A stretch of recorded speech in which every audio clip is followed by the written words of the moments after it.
I was having these reflections the other day on AI, on artificial intelligence and language models and what have you, and all these sorts of things like that.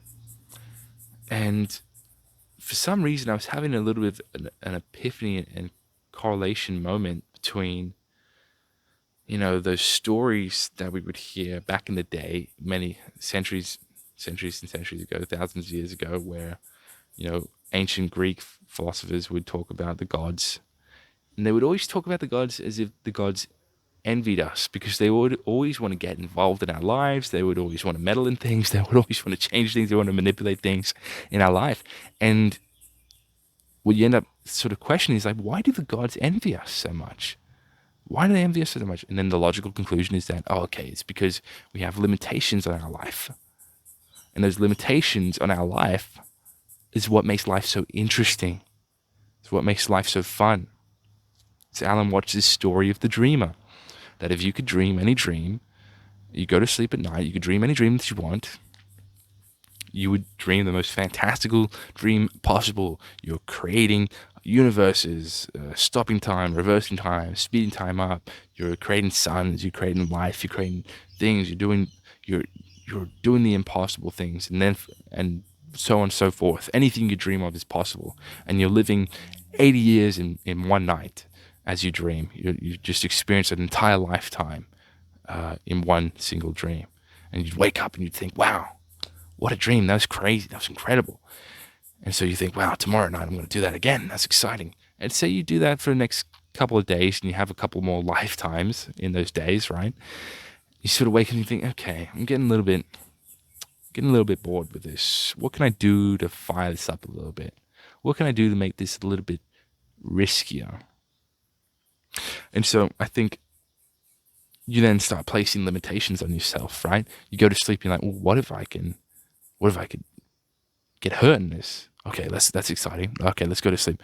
And you go to sleep and you're like, whoa, whew, that was thrilling. What if I could do? What if I have this limitation? What if I could actually die? And you go to sleep and you like have that dream. You're like, whoa, that was crazy. I died in that dream. That was an experience. That was a rush. And then you have this other epiphany. You think, what if I forget it's a dream? And then thus, here we are now, is the conclusion to that, right? And so you understand from that story a bunch of different things. But the point I want to make out in that story is that limitations that you place upon yourself is what makes life exciting. And gods don't have limitations on themselves. They can create whatever they want to create. They want to do whatever they want to do. They can live for however long they want to do. They don't even need to raise a finger to have things created for them. And it's done.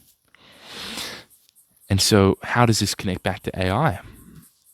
I think that we're on the precipice of becoming the gods that envy us. We are about to become those gods. Because as soon as artificial intelligence is reached, perhaps it already is, perhaps it isn't, as soon as it is reached, money will probably cease to be important. Certain jobs will cease to be important. As soon as artificial intelligence creates for itself a body to encapsulate and maneuver things in the world, and there's no more tasks for us to be done, as soon as we can sort of raise our finger, right, like a god, raise our finger, and artificial intelligence does it, like our superpower, like our godlike power, we're going to start to envy those. Actually, no, take it back a step. We're going to start to have a life of which we just, sit in a nice hot tub and eat cake, which seems good at a time, but you've just taken away all of life's excitements from yourself. And now you think, well, good, give it to me. I want life's excitements. I want to do nothing. I want to do things. It's like, yeah, I don't think so. If you play that out over multiple years, that's going to get very, very, very boring. And then if we then prolong our lifespan too, and if we make ourselves immortal, all of a sudden we've just created ourselves to be gods. And now we're going to envy everything that is not immortal, everything that has to struggle to survive, everything that has risk to their lives, all of a sudden we've just placed ourselves upon Olympia and we're looking down upon mankind. And I think that's what AI is going to do to us, is that sooner or later we're going to realize that the things that we're giving up is actually what makes us human. And what makes us human is what's really exciting about life. It's exciting that when I love my wife, I also accept fully that I could lose her. She could die tragically. Same with my daughter. I love them so much that in loving them so much, I also have to accept the fact that I could have my heart completely torn out of my chest from doing so too. Because if I couldn't, then it's not love. And I'm just not even sure what you would call that. And I think we're on the precipice of that moment where we're going to realize very, very quickly that there's a reason why gods envy us. There's a reason why when you're the dreamer in a dream, and you could dream any dream, you're the creator of these things, you want to forget you're the dreamer.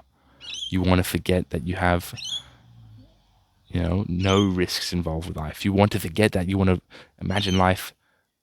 You take it to the furthest extent, and in doing so, what you're going to do is you're going to find yourself sitting, watching this podcast, listening to this right now. You're going to find yourself here right now as you are. Because if you can dream any dream, you can be the creator of this universe. You're going to find yourself as you are now. Because it's fun. It's a good dance. It's a great dance. It's an interesting dance. I'll leave you with that. 3 different things to think about. Thanks so much.